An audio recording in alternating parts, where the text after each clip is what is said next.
Yo, what's up, PvP Poppers? This is Jordy Pop 83 here, coming at you with a Haunter matchup mastery. Today's episode is going to go in depth on the ins and outs of Haunter in the Rose Cup. We're going to show you what to throw, when to shield, when not to shield, your farmable matchups, your close losses, your hard losses, when to get the hell out of there and switch immediately. All those things we're going to cover in depth today. Give you a real nice overview of how to use Haunter and how not to use him, right?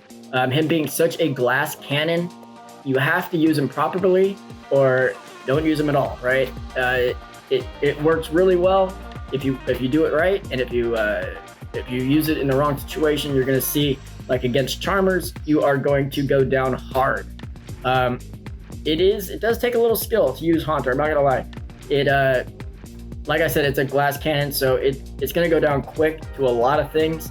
Like I said, we're going to go over that. But I do want to say congratulations to Everything Aaron. I think that's his name, Everything Aaron. He is the final winner of the subscriber contest. So Mega Batman, Esteban, Everything Aaron, congratulations to you three. And thank you to everybody else that has subscribed already. All right, so let's jump right into the thick of it here. Here is the beautiful El Show to Jason Haunter cheat sheet. And as you can see, we got Haunter here. He is a ghost and poison type. The poison typing is very important. If you run into somebody that's using confusion, I don't know if there's any confusion users, but that's just something to think about. Any psychic type moves are going to be doing extreme, super effective damage against you. So just keep that in mind, right? We are double resistant to fighting. We are double resistant to normal. We have a resistance to poison. We have a resistance to bug.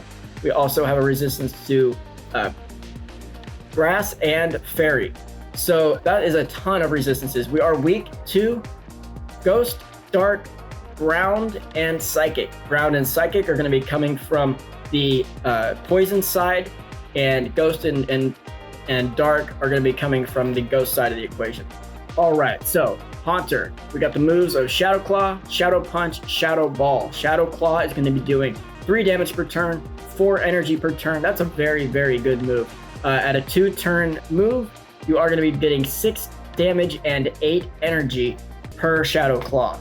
Shadow Punch is going to be a 40 damage move for only 35 energy. At a 1.8 damage per energy, and it only takes 5 Shadow Claws to get there. And Shadow Ball, the great Shadow Ball, is a 100 damage move at a 1.82 damage per energy, and it only takes 7 Shadow Claws to get there. So keep that in mind when you're either fighting, when you're going up against a Haunter, that if it's only thrown 5 Shadow Claws, don't shield. If it's thrown 7, try to think about whether or not it's baiting you, right? All right, so let's jump into the matchups. Fight Club, Shield and Shadow Punch.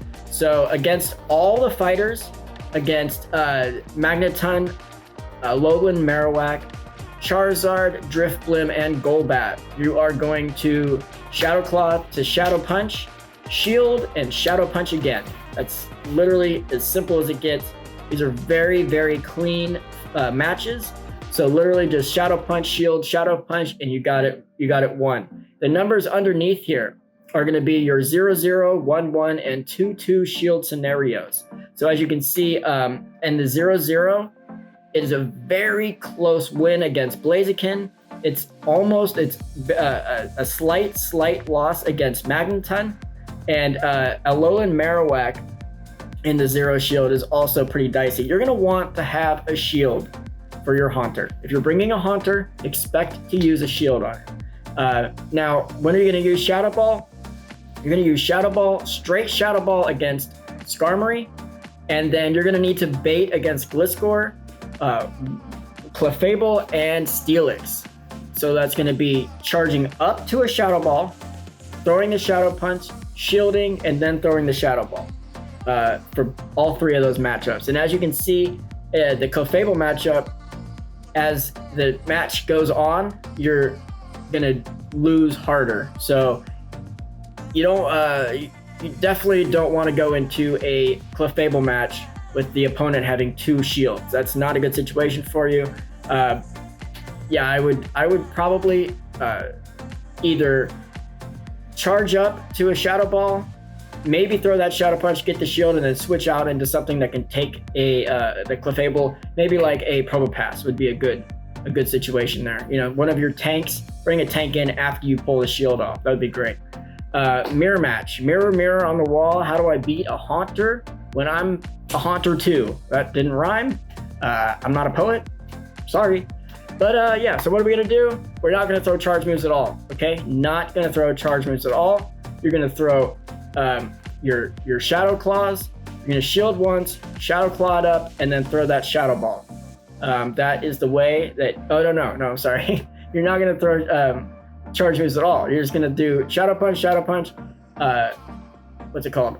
Shield, and then Shadow Punch, and you're gonna have a Shadow Ball for the next Pokemon. So that's how you handle that mirror situation.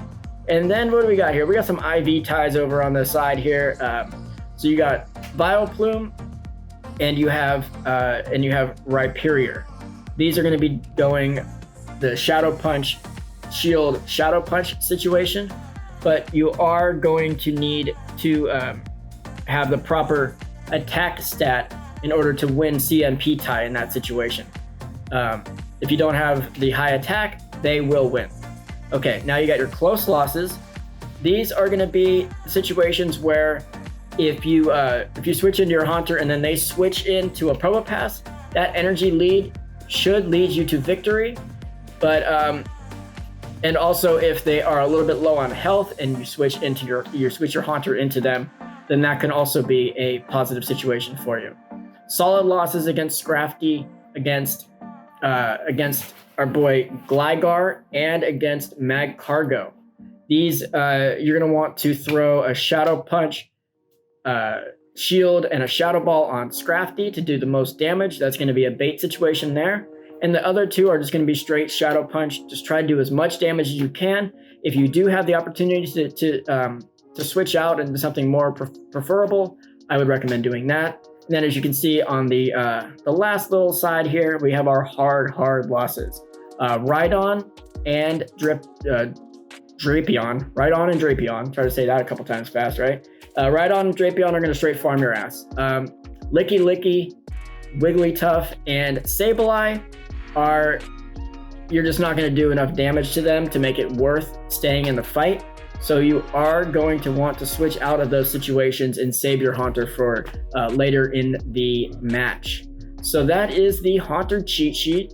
It's looking pretty nice, especially since it is able to take on all of the fighters, most of the flyers that are going to be used. It takes on a couple of the ghosts like Alolan Marowak and Drifblim, and then it loses to some of the tanks. You're going to lose to the tanks. You're going to lose to Scrafty since he is part dark. He's going to be resisting a lot of your moves. Gligar is not 100. Maybe he's resisting. Maybe. Oh no, he's just a bulky little bastard. That's right. So yeah, that's pretty much the gist of it. Oh, and one quick little thing I did want to point out here. Check out that attack stat on Haunter. That's 163 attack. That is why he is the best Shadow Baller in the game. That's why his Shadow Ball does so much more damage than anybody else's Shadow Ball. That attack stat, the way I look at these stats up here is basically 100 is like even, right? That's the average.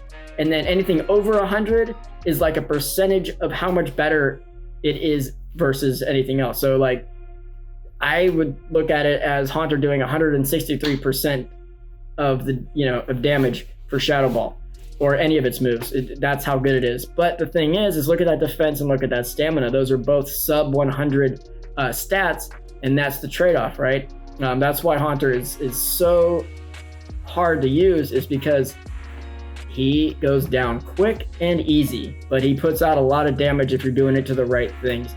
I want to thank you guys so much for sticking in with this episode with me. I appreciate you guys sticking around. Please like, subscribe, do all that fun stuff below. Comment for sure. Hit me up with some questions about what you're looking for as far as PvP goes.